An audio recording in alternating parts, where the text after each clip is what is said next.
Australia, a los biólogos Michael Roderick y Graham Farquhar les intrigaba otro resultado paradójico: la disminución mundial de algo llamado tasa de evaporación del evaporímetro. Se le llama así porque es la tasa de evaporación del agua de un evaporímetro o una tina. Cada día en todo el mundo hay gente que sale en la mañana a ver cuánta agua debe añadir a un tanque para volver al nivel que tenía a la misma hora la mañana anterior.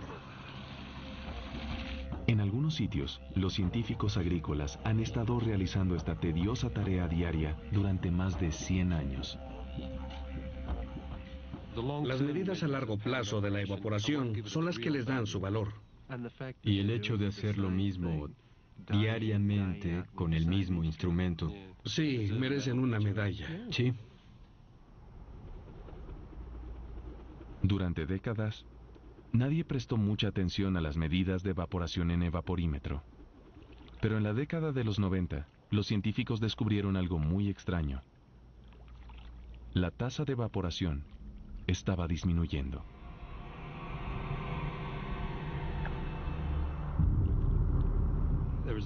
Aquí hay una paradoja con el hecho de que la tasa de evaporación está bajando.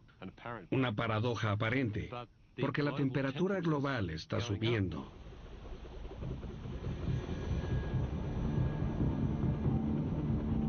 Este era un enigma. La mayoría de los científicos razonaban que al subir la temperatura global, la tasa a la que el agua se evapora debería aumentar. Pero Roderick y Farquhar hicieron unos cálculos y resolvieron que la temperatura no era el factor más importante de la evaporación del evaporímetro. Resulta de hecho que los factores clave para la evaporación del evaporímetro son la luz del sol, la humedad y el viento. Pero la luz solar es realmente el factor dominante. Descubrieron que la energía de los fotones que atacan la superficie, la luz del sol misma, es la que expulsa las moléculas de agua de la tina y las envía a la atmósfera. Y así, ellos también llegaron a una conclusión extraordinaria. Si el nivel en el evaporímetro está bajando, entonces la luz del sol debe estar bajando.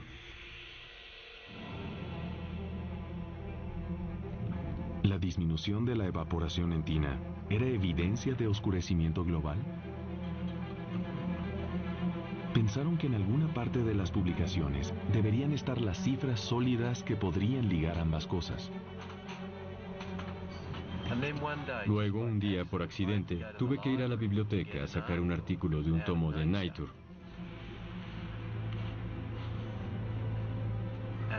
Y no pude encontrarlo.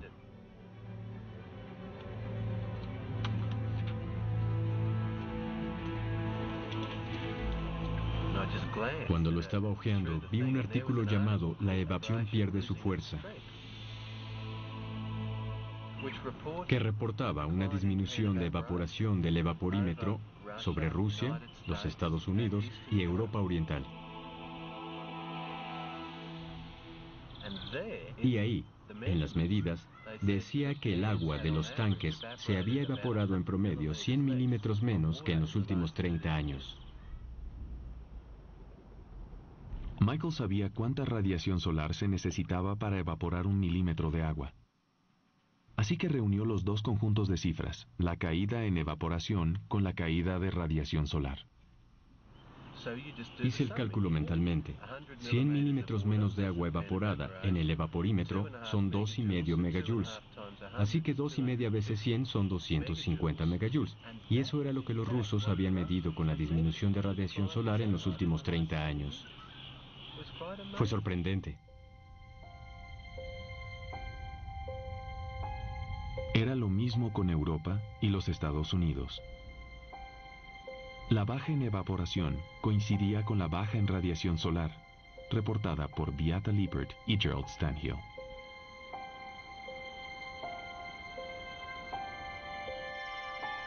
Dos observaciones completamente independientes habían llegado a la misma conclusión. Aunque parecía increíble, ahora no había duda del oscurecimiento global. De pronto uno ve y dice, Dios mío, el mundo se está oscureciendo. Y te das cuenta que es alarmante. Esto tiene un impacto tremendo. Debía haber oscurecimiento en Europa, Estados Unidos y Rusia. Esto era a nivel global. Y pensamos, esto es muy importante porque la cantidad de oscurecimiento es enorme. Esto es grave, a escala mundial.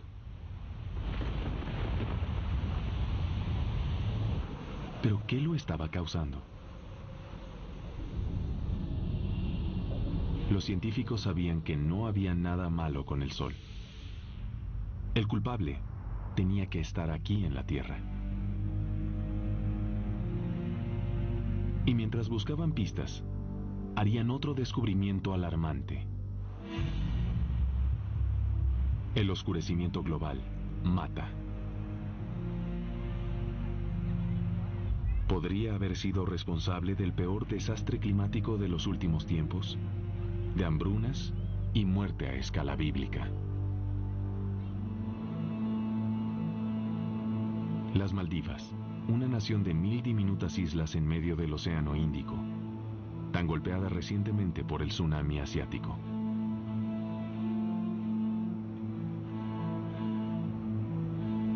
Fue aquí donde Veerabhadran Ramanathan, uno de los primeros climatólogos del mundo, empezó a desentrañar el misterio de lo que está causando el oscurecimiento global.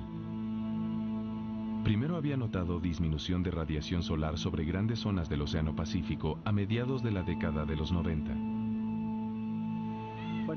Pero no sabíamos entonces que era parte de un panorama global mucho más grande y había que averiguar qué lo causaba.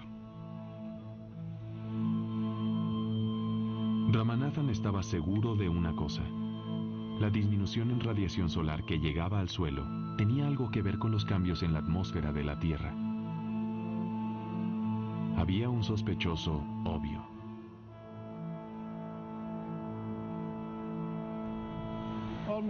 Casi todo lo que hacemos para generar energía contamina.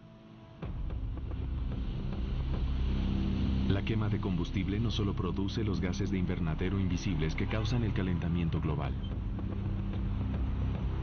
También produce contaminación visible, diminutas partículas de hollín y otros contaminantes en el aire. Estas generan la neblina que cubre nuestras ciudades. Así que Ramanathan se preguntó, ¿podría esta contaminación estar causando oscurecimiento global? Las Maldivas eran el lugar perfecto para averiguarlo.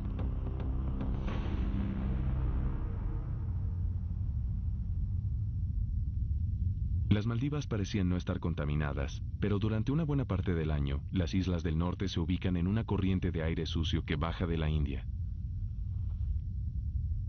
Únicamente la punta sur de la larga cadena de islas goza de aire limpio que viene desde la Antártida. De modo que, comparando las islas del norte con las del sur, Ramanathan y sus colegas podrían ver exactamente cómo afectaba la contaminación a la atmósfera y a la radiación solar.